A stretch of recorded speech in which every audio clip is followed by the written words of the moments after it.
નમસ્કાર મિત્રો, good morning.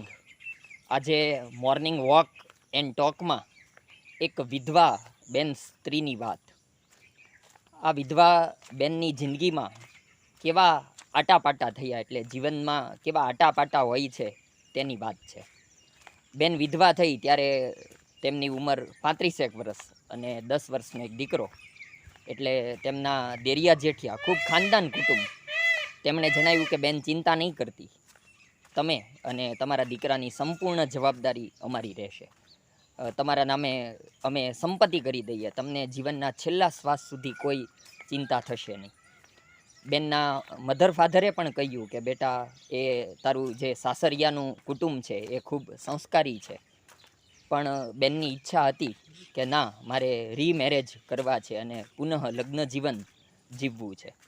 તો દેરિયા જેઠિયાએ તે વાતની પણ મંજૂરી આપી અને તેમણે કહ્યું કે કંઈ વાંધો નહીં. બેને પોતાની રીતે એક કુટુંબની શોધ કરી અને ત્યાં લગ્ન કરવાની ઈચ્છા વ્યક્ત કરી.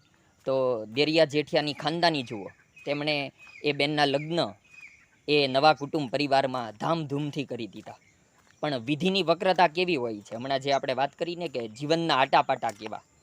હવે એ ભાઈ જે બેને નવા મેરેજ કર્યા છે એ નશાખોર નીકળ્યો, દારૂડિયો પતિ, અને તેની સાથે આ દીકરાનું જીવન, એટલે લગ્ન જીવન લાંબુ ચાલ્યું નહીં. અત્યારે આ બેન દુઃખી છે.